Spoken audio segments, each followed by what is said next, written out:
Hello, greetings po mga kababayan. I hope all is well no sa inyong lahat no sa ating mga subscribers, viewers, mga followers po natin no. Maraming salamat no. I hope nasa mabuti kayong kalagayan. Iba-iba po ang ating time zone at kayo ay okay no. At very exciting po at interesting po ang ating topic for today no. Bagamat yung topic pong ito ay natalakay na natin no, sa mga videos natin, pero hindi maiwasan na may mga viewers tayo, mga followers na hindi nila napanood yung video ngayon hinggil sa usaping ito. Okay? O sa mga baguhan pa lang, no?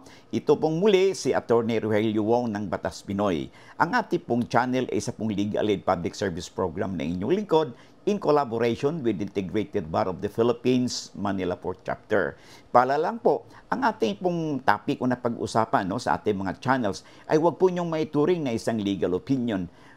Consider our discussion for academic and information purposes only. At kung meron kayong compelling legal issues, always consult your lawyer. Okay. Oh, by the way, I would like to thanks and convey my appreciation no, sa mga followers natin. Yung nagpapadala po sa atin ng chat at saka super chat na hindi po natin acknowledge. Pasensya na po kayo, no?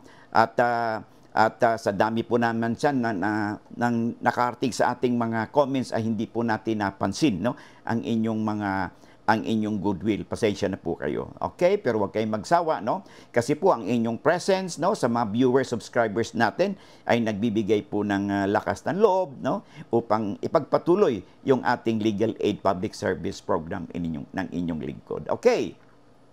Ang ating pong topic for today ay tulad na aking nabanggit ay natalakay na ito no sa mga videos natin at sa mga nasagot na sa mga comments no, but for the benefit of our sender, itago natin siya sa pangalang let me see, si Maureen Migrino.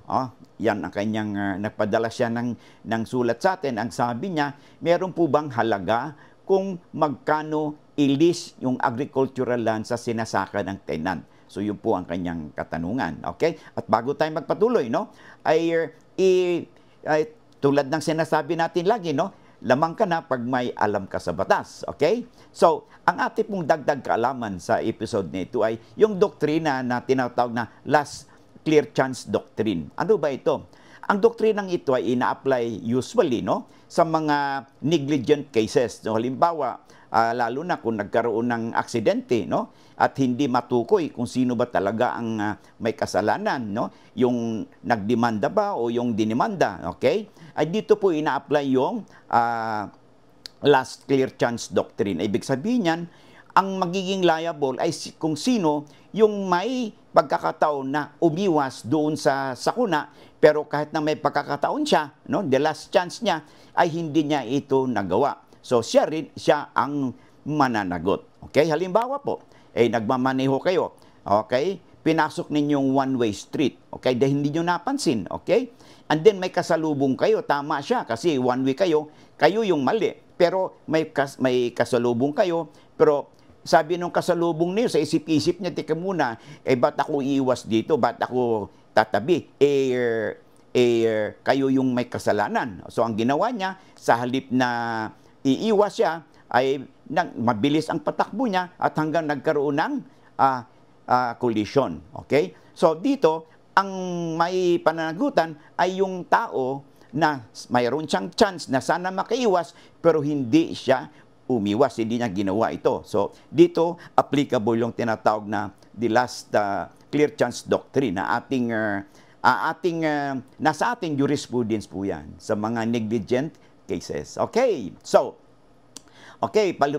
tuloy na tayo sa ating usapin, no? Okay, ang basihan dito, no? Okay, for the benefit of those who just watch, no? Who just open up their videos, okay? Ang sabi niya, attorney, meron bang halaga kung magkanong ilis yung agricultural land sa sinasaka ng tenant? Okay, meron po, okay?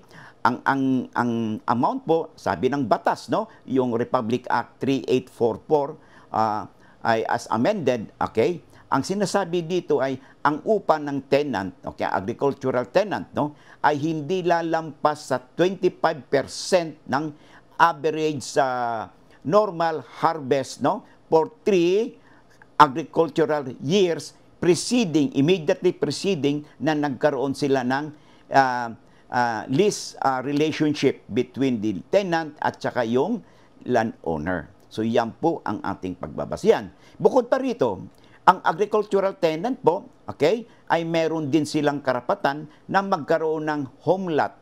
Hindi ito bigay, ha? Home lot na kung saan pwede silang magtayo doon ng kanilang bahay kubo o bahay nila, okay? Of course, wag naman yung strong materials kasi temporary lang sila doon, hindi man sila may-ari unless pinapayagan sila ng may-ari, okay? At dito sa home lot na ito, ay pwede sila mag-alaga ng kanilang hayop, pwede sila magtanim, okay, ng mga halaman nila, at anumang kikitain dito, okay, ay ito'y mapupunta lamang sa tenant at hindi maaaring pumarti yung may-ari ng lupa. Okay? Now, gaano kalaki yung home lot? Ang sabi po ng batas, maximum of, ay binabase po yan sa area ng lupang sinasaka, no? Na 3%